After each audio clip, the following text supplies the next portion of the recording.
जैसा बकरीद का ईद का जैसे ही फेस्टिवल सीज़न आता है, गौरक्षक दल, हिंदू जागरण वेदिके, इन लोगों का जो गौ माता का प्यार वापस उमड़ को आता है। मेरा सवाल उनसे यही है कि अब तक एक्सपोर्ट में इंडिया का जो कंट्रीब्यूशन है, अभी भी लैक्स टन्स ऑफ गदर जो बीफ एक्सपोर्ट्स है वो रुका नहीं, अभी भी जारी है। काऊ स्लॉटर बिल आ गया, तकरीबन स्टेट्स में आ गया है, तकरीबन जगह कह जो बीफ और एक्सपोर्ट्स काऊ के ऊपर बैन है। उसके बावजूद भी एक्सपोर्ट में लगातार हमारी इंक्रीज होते गए, वृद्धि होती गई है। अब वो जानवर कहाँ से आ रहे हैं? क्या वो आपके जानवर नहीं? वहाँ पर काऊ, वहाँ पे गाय की आपकी जो आस्था है, वहाँ का जो प्रेम है, वहाँ पर नहीं आते क्या? आज तक ये लोग कोई एक्सपोर्ट फर्म के सामने जाके प्रोटेस्ट करे तो देखे हैं क्या? अगर इनकी जो आस्था है वो उसके आस्था का रेस्पेक्ट करते हैं, लेकिन ये आस्था सिर्फ मुसलमानों की दुश्मनी में आती है क्या? सिर्फ मुसलमान नहीं खाना, लेकिन बाहर अमेरिका का मुसलमान खाना है, अरब का मुसलमान खा सकता है, इंडिया का मुसलमान नहीं खा सकता है, यहाँ का दलित नहीं खा सकता, यहाँ का ओबीसी नहीं खा सकता है, लेकिन एक्सपोर्ट कर सकते हैं। वो इसलिए कर सकते हैं क्योंकि एक्सपोर्ट के जितने भी फर्म के ओनर हैं, इनके बीजेपी के बड़े बड़े डोनर्स हैं, इसलिए ये लोग एक्सपोर्ट फर्म के सामने जाकर वहाँ पर गौरक्षा दल या हिंदू जागरण वेदिके वहाँ जाके प्रोटेस्ट नहीं करते हैं। सिर्फ मुसलमानों के खिलाफ और ईद के मौके पर इनको इनकी आस्था याद आती है। हम आपकी आस्था को रेस्पेक्ट करते हैं। हम चाहते हैं कि एक्सपोर्ट भी बैन हो। जिस तरह से आप मुसलमान और दलित और ओबीसी जैसा आप चाहते हैं कि नहीं खाना है, ठीक है, हम नहीं खाएंगे, उसी तरह से एक्सपोर्ट को भी आप बैन कीजिए। बीजेपी की सरकार आपके केंद्र में भी है और राज्य में भी है, पूरा बैन करवाइए। खाली सिंगल आउट कर ये जो दुश्मनी निभाने का जो काम है ये गलत है। और गवर्नमेंट को चाहिए, गवर्नमेंट किसी एक पार्टी की या एक कम्युनिटी की नहीं होती, सबकी होती है।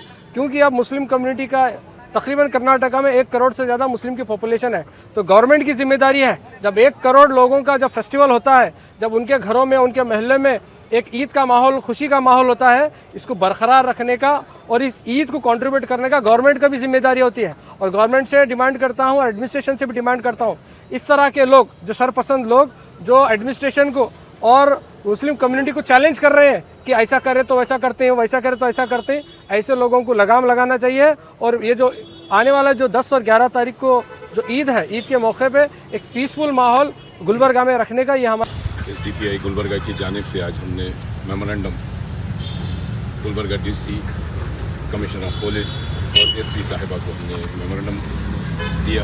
उसमें मुतालबा किया है कि हिंदू जागरण वेदिके, इस तरह की जागरण वेदिके के नाम से जो शहर का जो अमनी माहौल है उसको ख़राब करने और लॉ एंड ऑर्डर को डायरेक्ट थ्रेट जो एडमिनिस्ट्रेशन को दिया गया है कि अगर इस तरह की आउटपोस्ट या चौकी वगैरह नहीं लगाई जाए, उस तरह से नहीं किया जाए तो हम करेंगे वहाँ पे पुलिसिंग। ये इस तरह का ये जो थ्रेट है, ये गुलबर्गा के अमन को ख़राब करने की बातें हैं। हम social democratic party of India Gulbarga से हम एडमिनिस्ट्रेशन से मुतालबा करते हैं कि वो लॉ के फ्रेम में जिस तरह की बातें होनी चाहिए, जो करना चाहिए, वो एडमिनिस्ट्रेशन की रिस्पॉन्सिबिलिटी है, वो कॉमन मैन या किसी ऑर्गेनाइजेशन NGOs की इश्यू नहीं है।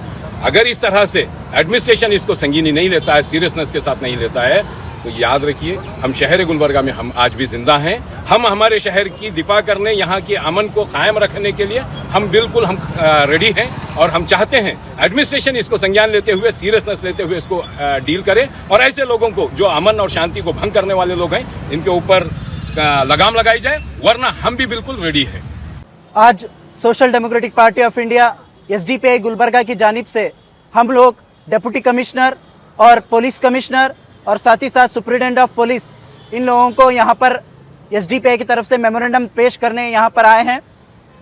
हम लोगों का जो डिमांड है, जो 4 दिन पहले एक सो कॉल्ड जागृति सेना के नाम पर प्रोटेस्ट किया गया DC ऑफिस पर, और यहाँ पर प्रोटेस्ट के दौरान ऐसा कहा गया कि मुस्लिम कम्युनिटी का जो फेस्टिवल है, सबसे बड़ा फेस्टिवल जो ये बकरीद है, ईद उल अज़हा है, उसके बारे में ये कहा गया कि ये आखिरी फेस्टिवल है, ये आखिरी बकरीद है बोलकर ऐसा बयानबाजी की गई।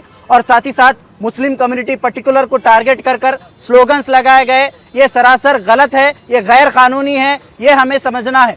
तो इसीलिए DC साहब को और पुलिस कमिश्नर को और SP को मेमोरेंडम दिए हैं कि इनके ऊपर कड़ी से कड़ी कार्रवाई करे।